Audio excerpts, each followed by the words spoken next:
안녕하십니까, 박코치입니다. 오늘은 박진우의 야구 설명서 40편 수비 관련 용어를 정리할 것입니다. 오늘은 과연 어떤 내용일까요? 바로 외야입니다. 외야의 관련 용어를 지금 바로 알아보러 출발하시죠. 네, 첫 번째는 볼 세컨드입니다. 볼 세컨드는 이제 볼 2루라는 뜻인데 이제 2루로 송구를 하는 과정입니다. 누가? 외야수가입니다. 외야수가 2루 송구를 하는데 이제 어떤 식으로 전개가 되는지가 포인트입니다. 다음 이제 슬라이드 설명드리면 외야 볼 세컨드 상황에 대해 설명드리면 투수가 투구한 공을 타자가 타격을 해서 이렇게 레프트 앞에 좌익수 앞에 안타성 타고 나왔을 때 타자가 이렇게 베이스 러닝을 하겠죠. 근데 2루까지 만약에 회도를 하거나 또는 여기 상황에서 리드 여기서 오버런을 해서 많은 거리를 타자가 나왔을 경우에는 외야수가 직접 2루로 빠르게 송구를 하는 것이 용이합니다. 하지만 근데 타자가 그렇게 많은 범위를 나가지 않고 2루 진루의 의지를 보이지 않았을 경우에는 앞에 있는 중계 유격수에게 공을 주고 유격수가 공을 가지고 천천히 들어오는 것이 합리적이라고 볼 수 있습니다.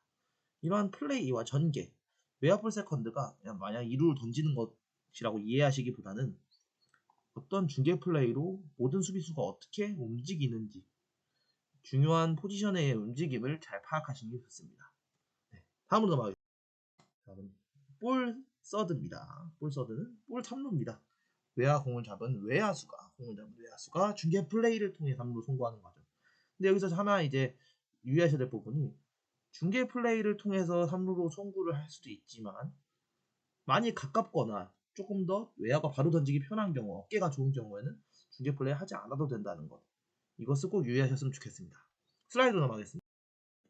외야볼 3루 상황, 외야볼 서드 상황에서 주자 1루입니다. 투수가 투구한 공 타자가 이렇게 우익수 쪽 앞에 안타를 쳤는데 주자가 3루까지 이렇게 진루를 하고 있네요. 이제 이 상황에서는 이제 유격수가 중계를 했습니다.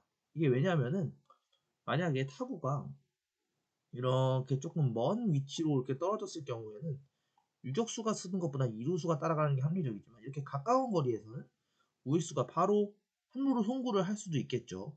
1번 이제 3루로 바로 직접 송구를 던지는 방법. 근데 이렇게 기존 위치에서 사이드 쪽으로 갈 경우에는 직접 송구 던지기 자세가 굉장히 애매하기 때문에 여기서는 중계맨에게 정확하게 송구를 한다는 가정으로 유격수에게 송구 그리고 유격수가 3루로 송구 이런 과정으로 이제 진행이 되는 게 훨씬 더 매끄러운 전개가 가능하다는 점. 그리고 여기 3루수 유격수가 공을 잡았을 때 한 가지 응용 방법이 있습니다. 그래서 공을 잡고 3루로 던지고 있는데 3루에 이미 다 도착을 했으면 던질 필요가 없겠죠. 이미 도착을 했으면 던질 필요가 없는데 여기서 만약에 이제 타자 주자가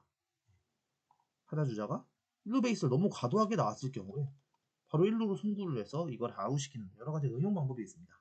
이것도 꼭 이해하셨으면 좋겠습니다. 다음으로 넘어가겠습니다. 다음은 볼 홈입니다. 외야수가 홈으로 들어오는 주자를 저지하기 위해 홈으로 송구하는 것. 아무래도 신속한 움직임이 필요하겠네요. 슬라이드로 직접 보겠습니다. 투수가 투구한 공을 타자가 치는데 주자 2루 상황이네요. 똑같이. 네. 좌익수 앞에 안타가 나왔습니다. 그래서 일단 하나하나씩 설명드리겠습니다. 3루수가 중계를 쓰죠. 왜냐면 거리가 가깝죠.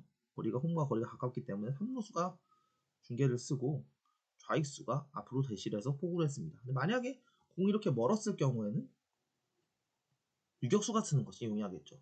반대로 중견수나 우익수 쪽은 2루수가 쓰는 게 용이하겠죠. 이렇게 해서 주자가 이렇게 3루를 돌아서 홈으로 들어온다면 이에 맞춰서 이제 3루수가 중계를 서서 이를 통해서 홈으로 송구를 하는 방법이 1번이고요. 1번이고 그리고 다음은 바로 직접 송구를 던지는 것. 송구를 던지는 것이 2번 방법이겠죠. 지금과 같이 앞으로 전진해서 스피드의 탄력을 받은 경우에는 직접 송구를 하는 것도 좋은 방법이라고 추천드릴 수가 있습니다. 이럴 때 이제 3루수가 유격수가 3루 베이스를 왜 들어가냐? 베이스 커버는 당연히 해야 되는 것이 아니냐고 생각하실 수가 있습니다. 그런데 이렇게 들어온 이유는 주자가 여기에서 홈을 들어오는 과정에서 갑자기 스탑을 해서 3루 돌아갈 수도 있는데 이 상황에서 중계 선수가 공을 잡고 3루 베이스로 송구를 해주게 되면은 아웃을 시킬 수 있겠죠. 만일 근데 유격수가 이 자리에 없다면 주자는 당연히 자연스럽게 3루로 돌아갈 수 있겠죠. 이 상황. 그리고 삼루수도 똑같이 공을 잡고 홈의 주자가 미리 들어갔을 경우에는 이 타자 주자를 견제하는 것도 좋은 방법입니다. 그리고 마지막으로 투수가 뒤로 간 이유는 무엇일까요? 네 가지 플레이 중에서 가장 중요한 것. 제가 설명드린 콜 플레이, 백업 플레이, 그리고 커버 플레이. 이 세 가지 중에서 중요한 것들이 나와 있습니다. 커버 플레이, 백업 플레이. 이렇게 두 가지가 여기 나와 있네요. 이렇게 해서 이 부분, 그리고 중계 플레이도 여기 있고, 당연히 콜 플레이는 여러 선수들이 모두 함께 해줘야 되겠죠. 이 부분들을 꼭 이해하셨으면 좋겠습니다. 네. 다음으로 넘어가겠습니다. 네. 야구에 빠른 적응을 하기 위해서는 네. 기본적인 이론이라는 것을 어렵게 생각하실 필요가 없고요. 그냥 각 포지션이 어떻게 움직이는지 머릿속으로 생각을 하고 운동장에서 움직인다고 생각하면 이론적인 이해는 금방 되실 것입니다. 그리고 야구 규칙을 이해하시면 훨씬 더 이 플레이가 왜 일어나는지에 대해서 사고력을 가지고 파악하실 수가 있습니다. 그냥 제가 말씀드린 거를 외우셔서 하시려고 하시기보다는 정확하게 규칙을 적용해서 이해를 하셔야 됩니다. 네. 오늘부로 이제 야구 설명서 40편이 마무리가 되었는데요. 네, 제가 이제 조만간 이제 야구 설명서 어떤 프로 콘텐츠와 프로젝트를 통해서 여러분에게 더 도움을 드릴 수 있는지 더 고민을 해서 찾아오도록 하겠습니다. 네, 그동안 시청해주셔서 감사합니다.